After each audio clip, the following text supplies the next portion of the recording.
we are back. The topic today is, you're kidding, right? Listening to music you hate. Do I really have to?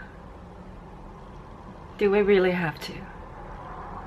And the answer is, according to the book, you should. And I know, but it's hard. Alright, problem. Although you listen to a lot of music, you tend to listen within a specific set of genres, and you pretty much exclusively listen to music that you like.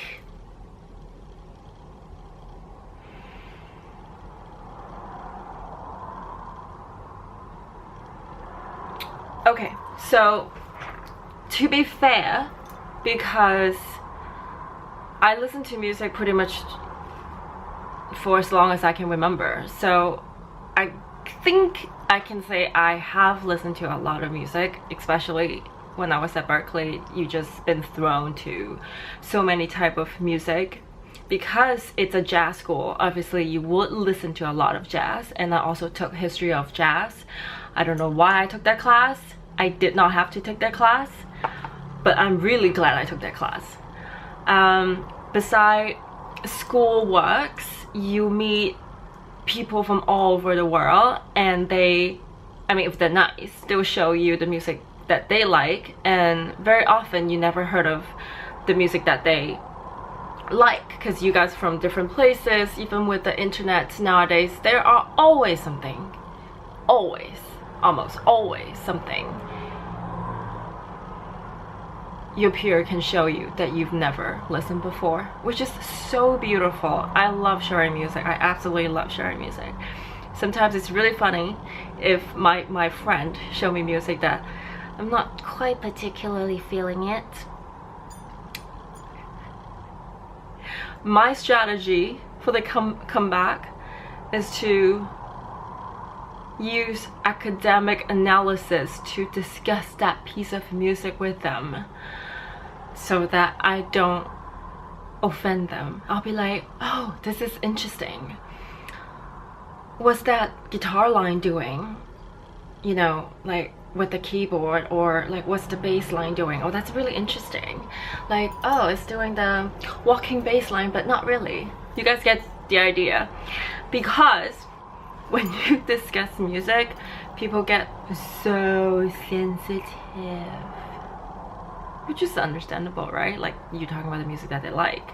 So it's always safe and better, and honestly I think it's more intelligent to talk about things in a concrete scientific way, because music is science, kind of. It's a math. It's definitely math. So much calculating, especially harmony. Anyways, so the solution. Most people listen to music for entertainment, blah blah blah. But producers and composers owe it to themselves to also listen in order to learn something.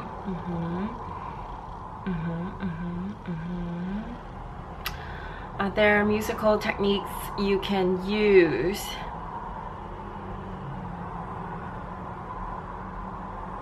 Right. So if we only listen to one type of music, it also exposes you to the risk of writing the same music over and over. True.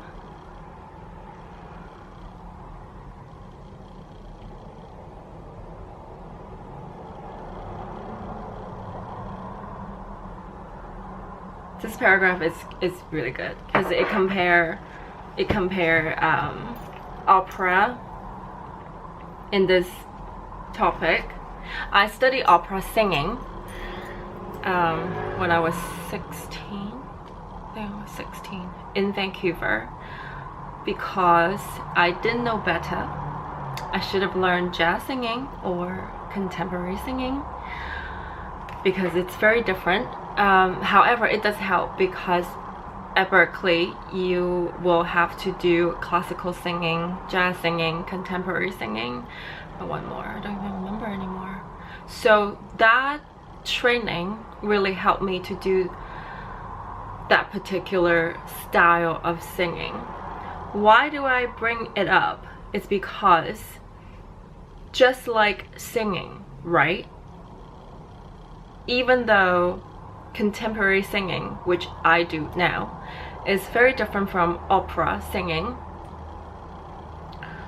you guys are still using a lot of the same muscles. And if you do it correctly, it's not supposed to hurt. You should be able to just pick different muscle up with according to different color you want to achieve. Wow, it gets so heady real quick. Yeah, but anyways, my point is, each genre they have, because it's already a established genre, they will have a very particular distinct set of characteristics. Even though you don't like it, understand it. And maybe because you understand it, you can pick out elements of that particular genre and add it to your music. You know, for the entire video, I'm being very careful not to say what genre I don't like, because I don't want to influence anyone. So I'm not gonna say it, but even within that genre that I really just cannot stand, sometimes I have to listen to it, because sometimes when I go out to the restaurant, like, I can't necessarily tell the waiter to, like, what the beep are you guys playing, change the music, and that's just rude, right? So my personality is, I don't want to get upset, I don't want to get angry. I always try my best to flip my emotion to a more lighter, positive tone. So I'll tell my brain, okay, you're a musician, take your emotions away and just listen to the rhythm part. What is the rhythmic element doing right now? What's the bass line doing? I love listening to the bass line, because more than just basically, once you figure out the bass line, you can build a chord. I mean, like, everyone knows it if you play any instruments. So just figure that one out, and then you can start to see, like, oh, are they using like inversion and da da da, and very, very, very fast you will come to a place of clarity and precision, rather than from an emotional place. Do you know what I mean? Like, you started to analyze that piece of music without feeling anything. I'm not saying it's good or bad, I'm just saying, if just unfortunate you are listening to the music that you don't like, this is a way better solution than just sit there and just complain about it, because complaining is not cool. So yeah, I hope it helps. I will see you on the next one. Bye.